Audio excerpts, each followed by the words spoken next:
I am 32, and my husband, Rowan, is 35. We met on a packed street in downtown Port Vale, both of us late for separate meetings, both of us glaring at the same taxi that refused to stop. I shouted something sharp. He laughed at the volume of my voice, and by the time the light changed, we were walking side by side, arguing about who would reach the corner first. That was 6 years ago. I have always been the one with the quicker tongue, the louder opinion, the certainty that whatever I felt in the moment was worth the breath it took to say it. Rowan listened more than he spoke, steady as a post, dependable as the sunrise. I told myself his calm meant he would never leave, no matter what I said. Last Saturday we stood on the wooden deck behind the art museum, the one that juts over the river and rattles when teenagers stomp across the planks. Rowan had spent the morning helping my younger sister move boxes into storage, heavy ones, dusty ones, the kind that scrape knuckles. He still wore the gray t-shirt streaked with dirt.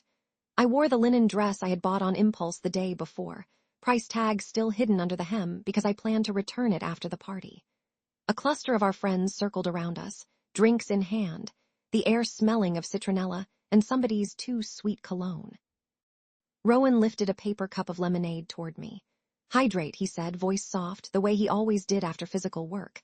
I plucked the cup from his fingers, took one sip, grimaced. "Too much pulp," I announced, loud enough for the small crowd to hear. Honestly, you would think a man who can calculate tax brackets in his head could read the words low pulp on the label. A few people chuckled. Rowan's jaw tightened, the only warning sign I ignored. I kept going. "And you are sweating on my dress. Could you stand downwind, please?" I waved my hand in front of my nose, more laughter. I felt clever, the center of the circle. Rowan's cheeks darkened beneath the day-old stubble. He looked past me, toward the river, then back. His eyes were glassy, not from the sun, but from something gathering behind them. He did not raise his voice. "You know what, Lila? I am tired." He handed the cup to a stranger, turned, and walked off the deck. The boards thudded under his boots. I laughed again, louder, calling after him, "Do not be dramatic, Rowan, it is just citrus." The group quieted. Somebody coughed. I felt the shift like a cold draft across my shoulders, but I shrugged it off. He would sulk for an hour and then come find me, same as always. He did not come back. I found him 2 hours later on the pedestrian bridge that links the museum grounds to the north parking lot. He stood at the railing, hands in pockets, staring at the water below. The sun had dropped behind the courthouse dome, leaving orange streaks across the sky. My sandals clicked against the metal grating as I approached. "There you are," I said, flicking hair off my forehead. "Everyone is asking where you went. You are embarrassing me." He did not turn. I am not ready to laugh off being humiliated. I rolled my eyes. "It was a joke, Rowan. People tease each other. That is what couples do." He faced me then.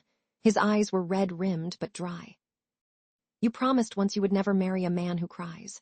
Remember? Second date, you said it straight out, like a warning label. So I have spent 6 years swallowing every tear because I thought if I let one fall you would walk away."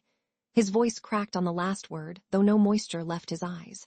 "Today I realized keeping those tears inside is killing me, and you still might walk anyway." Something in my chest fluttered, but I pushed it down. "You are twisting this." I said I do not like weakness. "There is a difference." He stared at me for a long second, then shook his head. "Goodbye, Lila." He stepped around me, footsteps echoing, and disappeared down the far ramp. I stood there until the sky turned indigo and mosquitoes found my ankles. He would text. He always texted. He did not text. By Wednesday, the apartment felt larger, hollow. His coffee mug sat unwashed on the windowsill above the radiator. I told myself he was at his brother, cooling off. I called my best friend, Mara, while packing the river walk.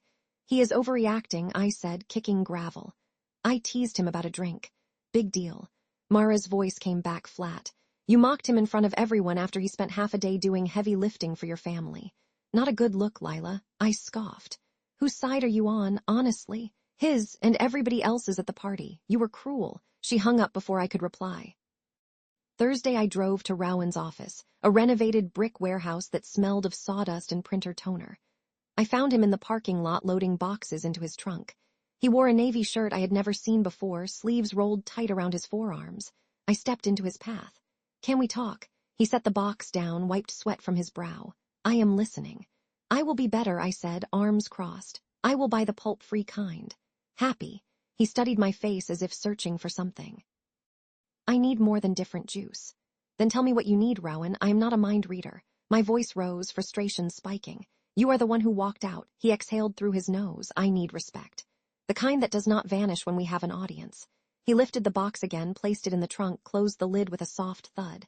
I have asked for years, Lila. You heard only what you wanted. I followed him to the driver's side. So you are just done. 6 years because of one afternoon. He opened the door, paused. It was never one afternoon. He got in, started the engine, and left me standing in swirling dust. I told myself he would miss me by the weekend. He did not. Instead, Mara invited me to brunch at the rooftop garden above the old train station. I arrived late, sunglasses shielding my puffy eyes. 3 of our mutual friends sat around a wrought iron table, menus untouched. Nobody smiled. Mara spoke first. We love you, Lila, but we love Rowan too. We are not refereeing this fight anymore. I pulled out a chair, metal scraping concrete. I came for pancakes, not an intervention. One of the guys, Dev, leaned forward. Rowan helped me move my mom into assisted living last month, never complained once. You mocked him over lemonade. That sits wrong.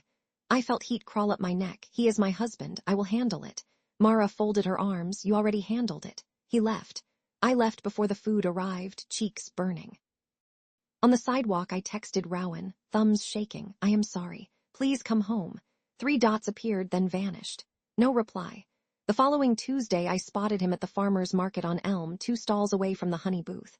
A woman stood beside him, hand brushing his elbow as she laughed at something he said. She wore a yellow sundress and canvas sneakers splattered with paint. Rowan smiled, the kind that reached his eyes, the kind he had not aimed at me in months. My stomach lurched. I marched over. Rowan, he turned, surprise flickering across his face before settling into calm. Lila. The woman looked between us, curious. Rowan introduced her. This is Sage. She teaches art at the community center. Sage extended her hand. I did not take it. We are in the middle of a conversation, I said to Rowan. He glanced at Sage, then back at me. We are done here. He guided Sage away with a gentle hand on her back. I watched them disappear into the crowd, his head bent to hear her next words. That night I sat on the balcony of our apartment, legs dangling through the railing, city lights blinking below. I typed another text. You replaced me already? That was fast. I deleted it, typed again. I miss your voice. I stared at the screen until it dimmed, then blacked out. I did not send anything. 2 weeks later, divorce papers arrived by courier. I sat on the front steps of the building, envelope trembling in my hands. Rowan had already signed every page, pen strokes precise. I called him, got voicemail. I drove to the warehouse again, but the receptionist told me he had taken a leave of absence. No forwarding address. I cornered Mara at the climbing gym, chalk dust in the air like fog. Where is he staying? I demanded. She clipped her harness to the auto belay, eyes on the wall. Not my story to tell. He is my husband. Was she corrected and started climbing? I went to the art center, found Sage leading a children's pottery class. She wiped clay from her fingers, greeted me politely. Rowan is not here. Tell him I need to talk. Sage studied me, something like pity in her gaze. He is taking space. Respect that. I left, fury mixing with a new, colder feeling. Shame. Autumn arrived early, leaves swirling along the river trail where I walked alone. I began noticing things I had ignored, how Rowan always texted when he arrived somewhere safely, how he kept my favorite snacks in the glove box, how he never once raised his voice even when I did. I told myself I would fix it if only he would come back. He did not come back. Thanksgiving approached. Rowan posted a photo on social media, arms around Sage, both of them holding mugs at a mountain overlook.